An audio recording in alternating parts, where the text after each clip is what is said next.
And one day, there was 5 Mexican dudes trying to jump me in the bathroom. I beat the shit out of them. I left one of them with his head in the toilet. I'm a fighter. I've fought all my life. I trained martial arts my whole life. I know how to fight very, very well. I've taken on not 1, not 2 guys. I fought 30 guys at the same time, and they couldn't take me. A legend is always formed in the same place, in that person's mind. Many people consider me, one of the great masters in my own field. I'm one of the highest ranking aikido teachers in the world. I mean, I am the king of improv, if you'll forgive my saying so. Steven Seagal had to believe in his awesomeness before the rest of the world could even dare to recognize his magnificence. I'm trying to pass down some of the secrets that have made me a master shooter.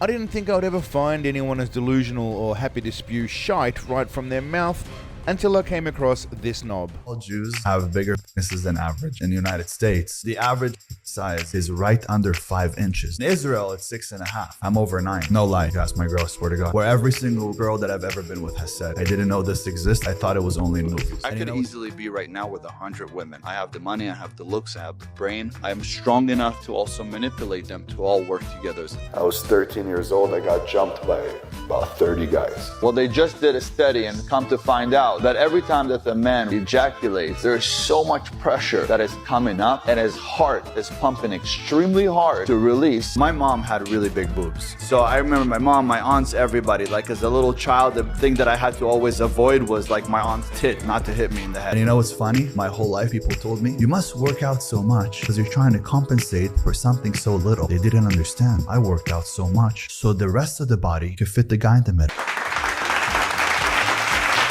I want to take the crown from Donald Trump. I want to be the first Israeli president. I was born here, so I could become one. You see, I don't see myself as a regular man. I call myself half man, half God. Ben Azoulay. He calls himself King Ben Azoulay. Well, I will not be calling you that.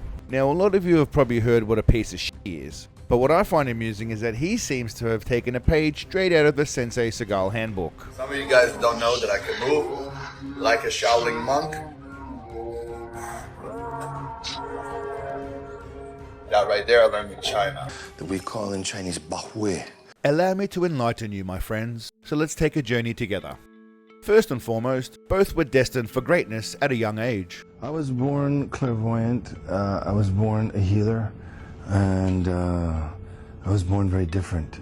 All sentient beings have the Buddha nature within them, which means they are all, sort of God. He tells me many of his fans are also his spiritual students, that he teaches them on and off screen just with his gaze and gestures. The ones who know. They can look into my eyes or just hear my voice and something clicks and they know. And you just said you're a descendant of King Solomon. I named myself king once I found that out. And then I grew my beard and I realized I have his wisdom. It was passed down. I felt something for a very long time. Well, they say King Solomon, one of the wisest and the richest man that ever lived. The smartest man, the wisest man. How do you know you're related to him? Well, we went back through my last name and then looked at my DNA and found out that I'm a descendant of his. Bullshit, motherfucker! Most lads go through puberty at 13, but this muppet was beating grown men and changing insulation. Dad took me to the doctor and he was like, what did you do to this kid? Are you giving him steroids? He's like, no, the kid doesn't stop lifting things, doesn't stop doing pull-ups, push-ups. So I don't know what to do with him. That point on, my dad knew he couldn't take on me. I was 13. He picked up a wooden stick and he went to hit me over the head and I did this and it broke. I was 13 years old. I got jumped by about 30 guys outside of a house party. When I was 13 years old, I got jumped by like 30 guys. They beat shit out of me. One hit me with a baton over the face. And that was the time that I stopped hanging out with people. I fought 10 guys at the same time and beat their ass. And I fought 40 guys and I got jumped by them. And I was 13 years old. It did not matter how many people it was. When I was 13, that was the first time I started working for my dad. He threw me up in the attic, said go change all the insulation. I was sick for 2 weeks. He didn't give me a suit. He didn't give me a mask. I was up there doing it all by myself. Came out, I was itching for 4 days. I was sick, I had pneumonia. I went to the hospital. They said I almost died. I had fiberglass in my lungs. Did he try to kill me or did he just didn't know, Who knows? But the shit I went through really shaped me up. It also appears that important people call them as soon as something happens to get the truth. Seagal was called when Brandon Lee was shot. When Brandon was killed like that, they called me a few minutes after it happened, and it was in Carolina somewhere. They called me in the middle of the night, and they said, "We think that he's dead, but the guy shot a blank gun at him. How could he be dead? He's dying. He's severely hurt, maybe dead." And I said, "You will find a projectile in him. You'll find a bullet in him." And they said, "That can't be. You're crazy." And I said, "You will find a bullet in him." And they called me in the morning. They said, "You're amazing." And I said, "Why?" And they said, "There was a bullet in him." Called me in the morning. They said, "You're amazing." And Shaq was calling this knob after the Tyson-Paul fight. Paul, this little bitch, was supposed to have a fight with me. He didn't want to fight me. Why? Because I have to lose. I have to lose a fight in order to fight me. Little girl. He took a fight with Mike Tyson. Mike Tyson. People were surprised. How come Mike Tyson didn't beat him? Mike Tyson is an actor. You didn't see him on Ip Man? What the fuck is wrong with you? So he was acting on Ip Man, and now he was acting there. I had people like Shaq message me and say, "Was it true? Was it really rigged?" I'm like, "Yeah, man, come on. You didn't see the fight? I don't care that he's 56 years old. He still would have knocked him out." Blessed with physical abilities, both were seemingly prodigies just waiting to be discovered. One of the cooks there was a guy called Sakamoto Sensei, and he saw that when I was washing the dishes and moving around that I moved very fast, and anyway, Sakamoto Sensei decided to take me under his wing and teach me. I came to the US. I started eating at a Chinese restaurant. The owner was, for me, Master Shifu. When I used to go there, eventually the owner fell in love with me. And he said, "That kid is special." And I would come to him, and before I would eat, he would move all of the tables and he would teach me Kung Fu. And I was 10 years old. So I learned how to move with like Kung Fu, Yeah. It was different. And I loved it. And that inspired me because I said, I'm gonna be like Bruce Lee. And I would come there every day and I would train after school. Then after I would have my beef and broccoli. And from there, when I got older, I said, I really wanna go and train with the Shaolin monks. First of all, they don't accept you. Today they do, by the way. You get paid to go there. How did you get in? You have to wait outside of the temple. When they let you in, they teach you things that are unbelievable. Some of you guys don't know that I can move like a Shaolin monk. That right there I learned in China. Yes, Big Daddy Seagal is an aikido expert, but the level of his expertise depends on who you ask. Quel souvenir vous gardez de cette rencontre avec Steven Seagal? Alors, la première fois que j'ai vu Steven Seagal, c'était au Japon, c'était pour une remise, pour la remise des grades qu'on appelait Kenbiraki. Et c'était un peu bizarre parce qu'on a vu arriver la seule personne qui est arrivée habillée avec un kimono traditionnel, très mince, très grand à l'époque. C'était un étranger que personne ne connaissait. En fait, il venait pour réclamer un 5e dan alors qu'il était 1er dan à l'époque. Luckily, I'm only interested in what he has to say himself. The martial art that I practice is called aikido, which is all about harmony and oneness. I'm one of the highest ranking aikido teachers in the world. I've studied the martial arts most of my life, so I have a lot of confidence in myself. For the first couple of years, people did come from all over Japan, as I said, to challenge me. And when they would show up when I was in the middle of teaching a class, I would be especially as violent and ruthless as I could be. The first time I lost a fight in my life, after a while, I thought, I must be pretty good because I've been in hundreds of fights and this is the first time I lost. So the first time I lost, I thought, I must have an aptitude for this. And there was one time, this guy says, I would like to sign up for a duel to the death with you. And for an instant, I thought, fuck me, man, this is the guy. This guy gotta be a master. And then I thought, I'm gonna kill him. And I attacked. And I was in the fucking air flying. And I got closer to him, and I realized he was just a fucking drunk. Benny Boy is also the baddest motherfucker to walk the earth, so luckily these two cosmic forces never cross paths. I got my ass kicked one time in my life. I was 13 years old. I got jumped by about 30 guys. Till the age of 21, I thought that revenge was beating the shit out of people. You could ask around. I knocked the fuck out of so many people everywhere I win. I could run off of walls and do flips off of trees, parkour. I could fight. I could do it all. My dream was to become one of the superstars of the world. Everything that these actors used to do, like Jean-Claude Van Damme, Bruce Lee, that is what I could do.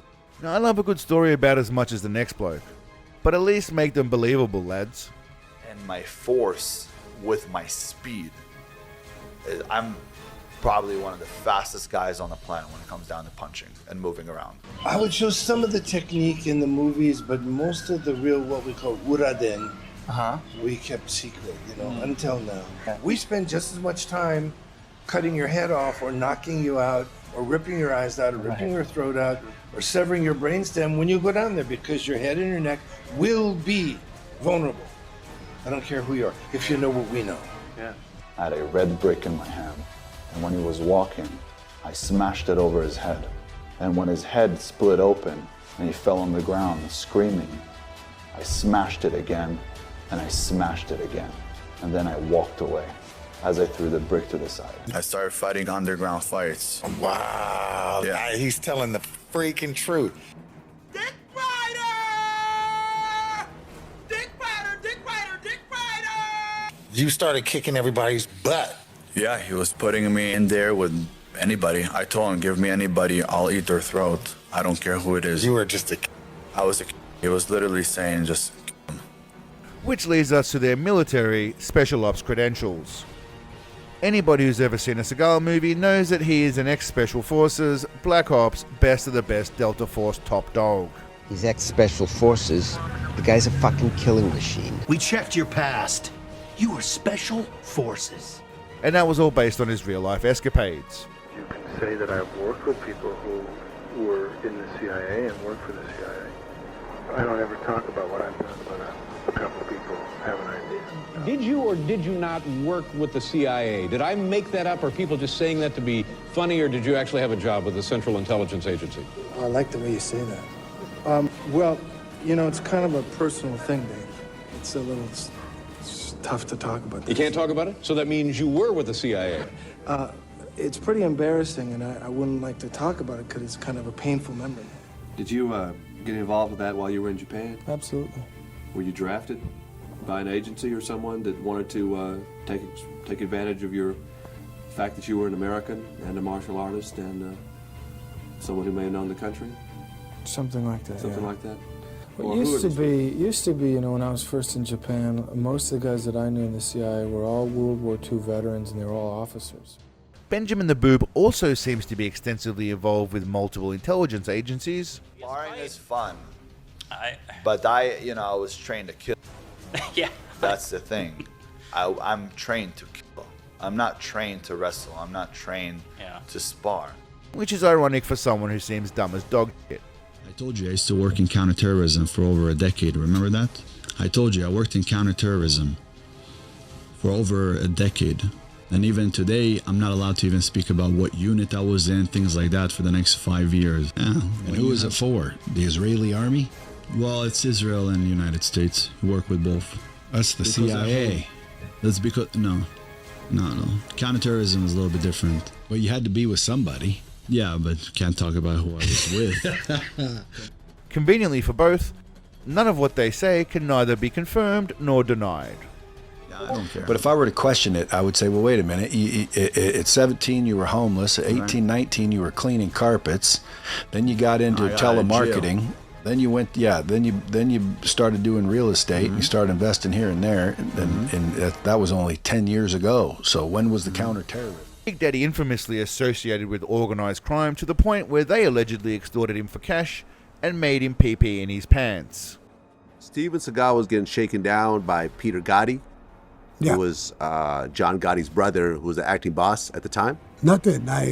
He testifies in court, Steven Seagal. And he didn't want to do it. He was scared to death. So he was crying on the stand with his blanket. He had his little blankie, and he forced to testify. The bearded bunny was recruited by the Russian mafia because he's basically John Wick and Boyka rolled into one. Dad kicked me out on the streets when I was 17. Obviously, working with the mafia, he didn't like that. I was one of the leading actors, superstars of the world, like Jean-Claude Van Damme, Bruce Lee. I could run off of walls and do flips off of trees, parkour. I could fight. I could do it all. They're not done, man. And eventually, at the age of 18, I became one of the guys in the mafia. I was named the Kid, and it was the Russian mob. So it's called the Red Mob. I'm Russian.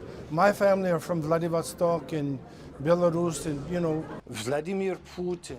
When you have a background profile of James Bond, it's inevitable that ladies will be drawn to you. And even if they ain't, it's only a minor detail.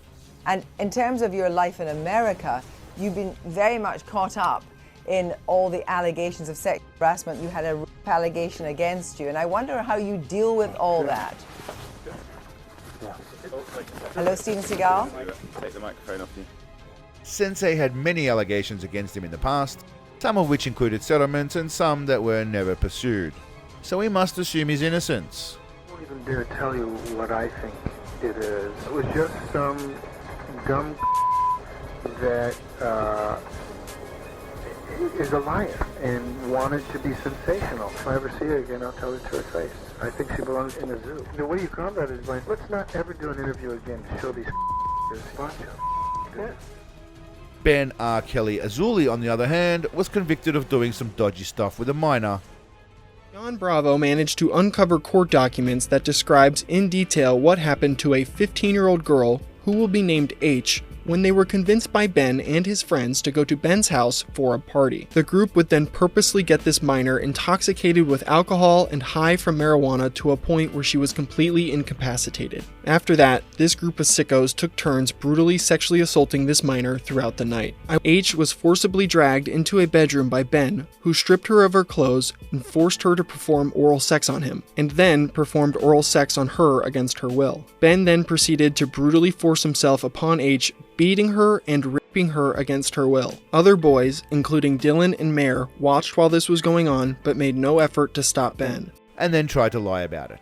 Multiple times. Nothing like that ever happened. She then went to my brother and tried to get with him. My brother didn't want to, but at the same time, this girl was very adamant about getting somebody to hook up with her. So we're hanging in the backyard, and she sits next to one of the young men who was 17 years old and asked him, will you sleep with me? And I told him, you guys cannot go in my house. If you want, you guys could do it here. In fact, this dude has been involved in numerous questionable situations. This asshole, Ben, and his brother not only did this to this 15-year-old girl, right? They did this to other underage girls and got them drunk and took advantage of them, and that the parents should have known about this and they should have never allowed what happened that night. I was never convicted of rape. I was convicted of all copulation with a minor. I was 18, she was under 18, and I agreed to take a plea deal that I got a job from. If you need to lie about who you are and what you've done, you're a deceptive piece of shit, but only to yourself. You can't hide your true self forever, especially with the internet. People look at me as soon as I walk in and they're like, who is this guy? It's like I'm literally going to hurt somebody. When I was sitting across and speaking to one of the guys, another guy on the podcast said, I feel scared sitting here next to you. He said that to you? Yeah. He's a big guy, bigger than me. Bald guy, tattoos. He's like, I'm scared. Are usually people scared next to you? And I told him, usually they are. And I walk in and I look at people and I'm ready to kill. A man's biggest fear is to talk to a woman. A woman is born with a hole. And her whole life, she's looking for someone to fill up that hole. The internet always exposes people. Just ask Steven Seagal. One of my students was a guy called James Coburn. And when I'd go up to his house in the Valley, Bruce Lee was there a lot. Did I know Bruce, talk to him, learn from him, being there? Nothing like that. But I did get to see him and watch him and talk to him. The fact that these people need to make up stories to boost their egos is just a reflection of the world we live in.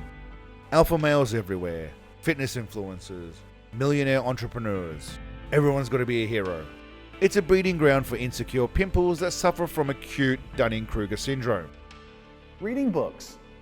is a very cheap way to, I guess, entertain. I wouldn't call it entertainment because my brain is far too advanced.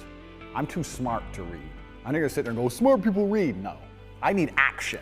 I need constant chaos in my life to feel content. I need to be driving a supercar and fucking fighting. I don't exclude myself, but I think I do it in a cool way at least. Not like these vlogs. Loves the hell out of women.